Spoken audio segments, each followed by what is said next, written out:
conservation and research science.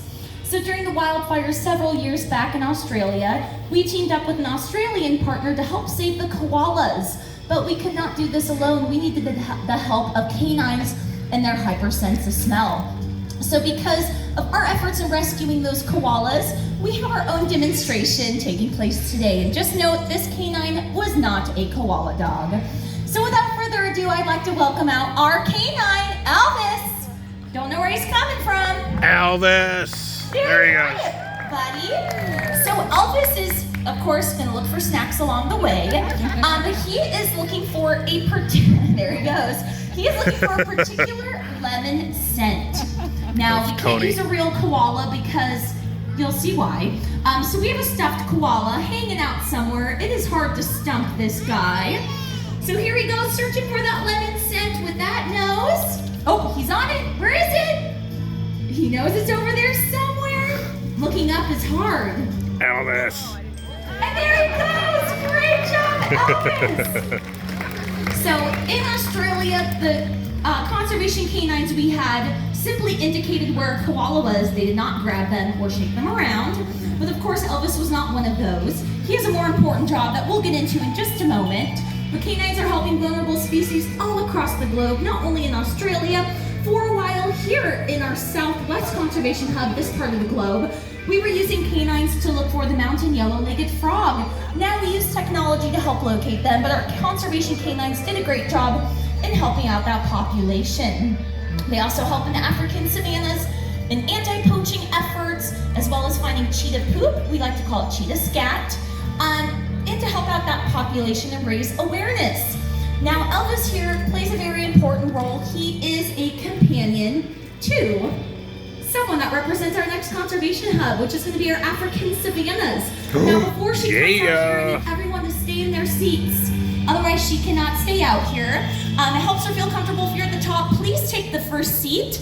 And I'd like to welcome out, representing our efforts in the African savannas, we're helping to protect wildlife like lions, leopards, Grevy's zebra, rhinos, elephants, and of course, the South African cheetah, who Elvis is paired with. Now, she'll make her way on out here. Yes, she is the fastest land mammal on planet Earth, but we as humans, we cannot run at 70 miles per hour. So we like to go nice and slow with her because we cannot keep up. Now, she might be the fastest land mammal on planet Earth, but Elvis here is actually the fastest eater. To be a guide dog for the blind. He did not pass because of his love of food, so now he is a great companion to Ilangha, and you're all doing a great job staying at the top if you're just now walking in. Melissa and Jessica.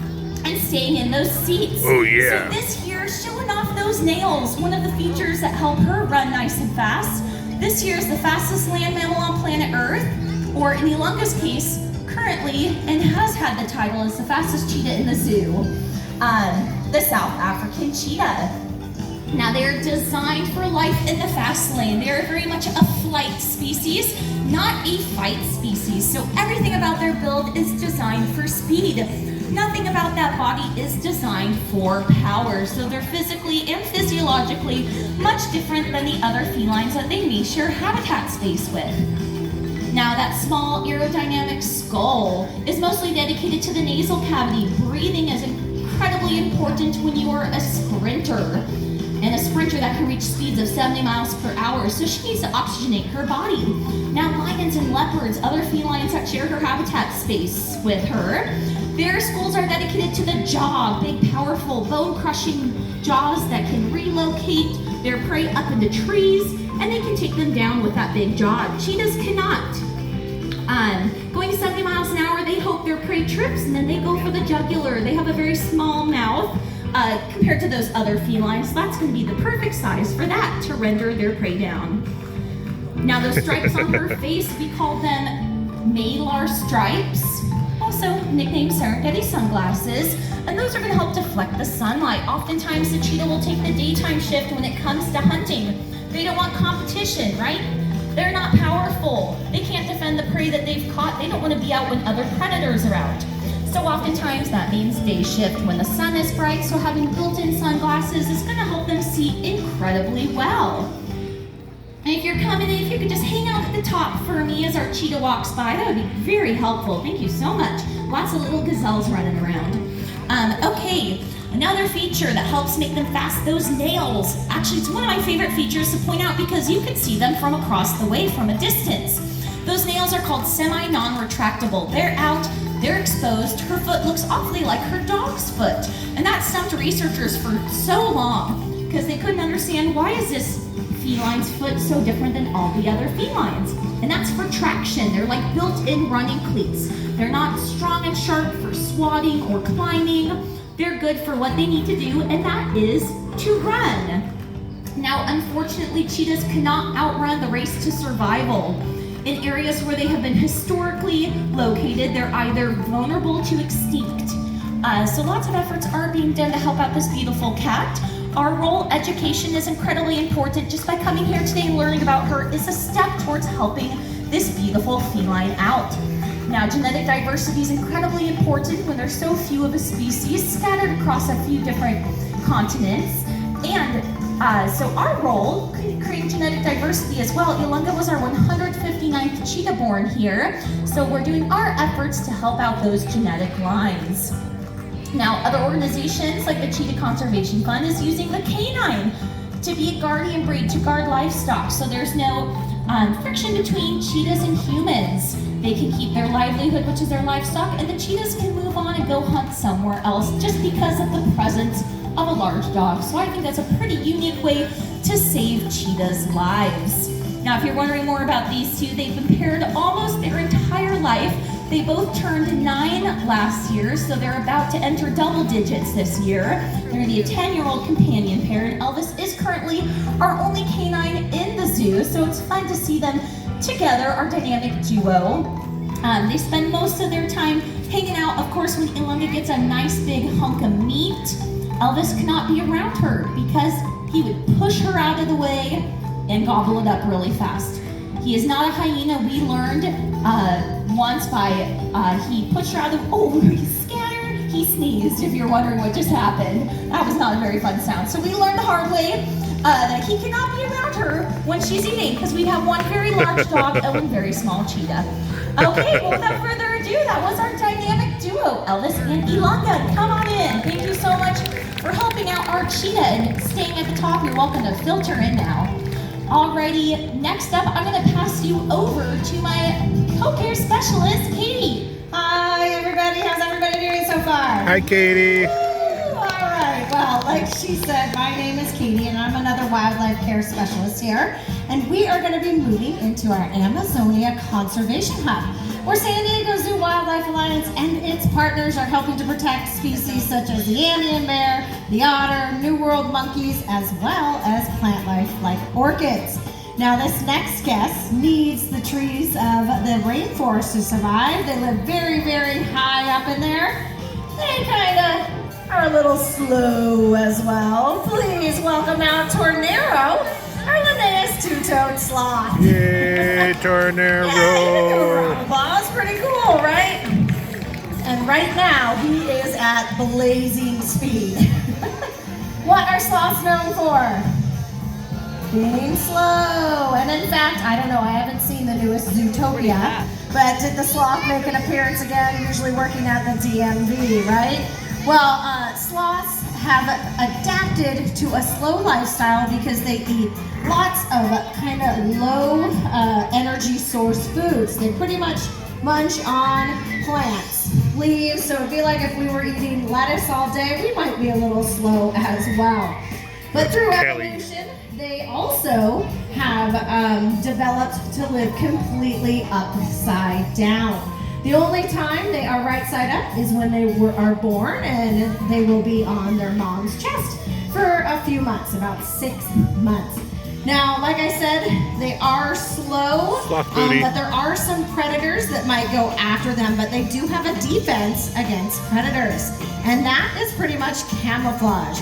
So, sloths will live high up in those tree canopies. They'll be pretty much still about 19 hours or 15 hours out of the day. They will also be covered in algae. Bugs will even live on them. They'll sit high up in that tree canopy in a crook, and maybe something like a large harpy eagle or a cat won't don't even know they're there. So that's kind of their superpower. That superpower is just to be not seen at all. Now, Tornero was born here, right at the San Diego Zoo. His mom and dad are up in our base camp explorers area. He turned, I think, 6 this April. And his mom is Xena, and his dad is Brad Pitt. And they have had about 4, I think, little ones so far. 3. Brad Pitt has some long, blonde, flowing locks, so that is where he got his name from. He kind of has the hair of his dad and the face of his mom. Now, when he's moving along this vine, I want you to look out at how he is moving. He has that front foot, and then he'll take that back foot, put it right next to that front foot. And that's because they will be moving up, like I said, very high in the tree canopies. They want to make sure that they have sure footing. Now, Kelly is feeding some of his favorite things. He really does like hibiscus flowers, but also yam. They are vegetarians, but they do have quite large teeth. They have something called false canines, and they can use that for protection as well. Now, I mentioned they live high up in those tree canopies. If something does see them like a predator, they might drop out of the tree canopy, but they make their houses over water. So where they're usually gonna live, they can plop down in that water, and guess what? Sloths can swim. Now, we've never had Tornero swim, so I don't know if it's enjoying to swim or they can swim, but we have tried a few times. Now, Tornero is kind of a big deal here at Wegeforth Bowl and in the zoo. He does have a book. It is called Teaching Tornero, and it is from the day he was born all the way till he became a wildlife ambassador here. Also, if you are asking yourself, how can you help wildlife that needs trees, you can look for some things. Look for product knowledge. And there is a label that you can see. Oh yeah, we don't have the screen, but it is the FSC, and it's Forestry Stewardship Council. You will see it on all sorts of paper products, furniture, things like that. Even toilet paper. So if you see that FSC symbol, you know you are helping out wildlife across the world because it's sustainable resources of paper and wood. All right, that was Tornero, our two-toed sloth. I think our next guest made an early appearance, but it's always Justine, great to see Beaver. her. We are moving back into our One Health approach to saving species worldwide, and we are going to introduce you to the largest rodent in the United States, as well as a keystone species. So Justine usually takes a little bit to come out here, but then she might take a dip in this water as well. Because beavers are an aquatic rodent. Now, I mentioned they are the United States' largest rodent. Then there is the North American porcupine.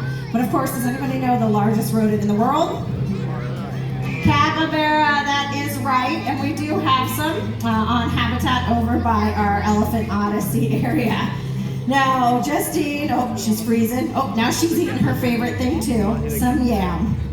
So she is a rodent, so she has rodent-like qualities, but she has adaptations which help her to live near the water. Let's see if she's gonna do it. Choo, choo, choo. Nope, I'm gonna hang out on land for a little bit still. She will probably go in at some point, but I'll talk about those adaptations which help her to live near the water.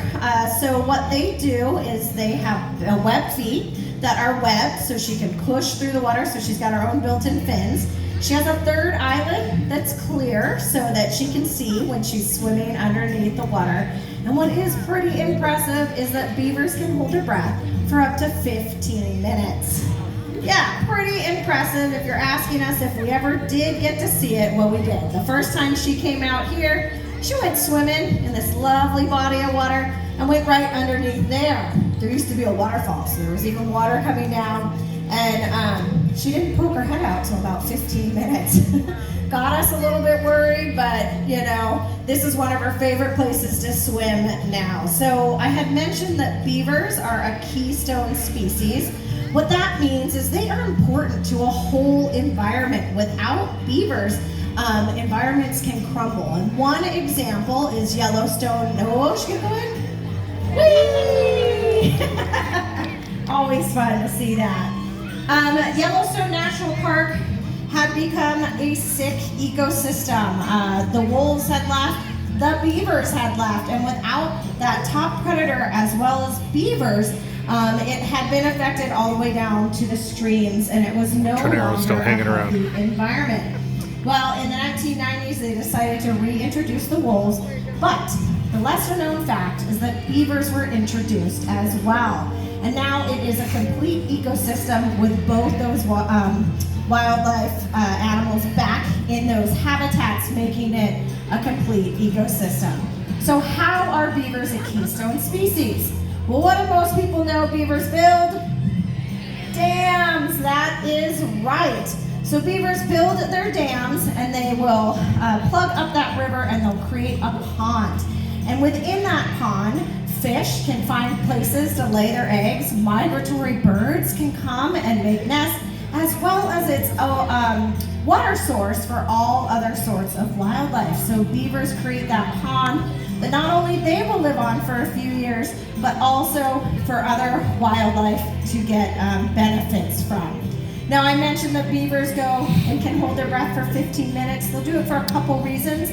They will look for food underwater, so they'll eat aquatic plants, but also if there's any danger, what they're gonna do is they might be on the pond, they have their partner somewhere and their kids out there somewhere, and they detect danger. What they're gonna do is they're gonna slap that tail on the land and on top of the water and dive under for 15 minutes, alerting their family that there could be danger. By the time they poke their head up, hopefully that danger is gone. But what other wildlife has recognized is that sound. They know if they hear that beaver slap on the top of the water, they know there's danger and other wildlife will go away. Well, she did excellent out here. She's probably gonna swim around for a little longer, but that was Justine Beaver, our North American beaver. I forgot to mention, she's 14 now, right? I think she's gonna be going on 15. Oh, and we got Tornero hanging out still. He's chewing on that ficus tree, I think. Showing you, look at how strong he is, just thanks. He's got lots of abs that are very strong. Well, San Diego Zoo Wildlife Alliance is creating a world where all life thrives and never how important. As first responders in the field, we are applying a century worth of knowledge to global conservation challenges. We innovate, we collaborate, we inspire for people and wildlife to thrive together for a healthy planet, but we couldn't do it alone. We need dedicated allies like all of you. Just by coming to the zoo today, you are helping our conservation efforts worldwide. Your support makes a world of difference for us, and we want you to always remember, when wildlife thrives, all life thrives. Enjoy the rest of your day right here at the San Diego Zoo. Bye. Thank you.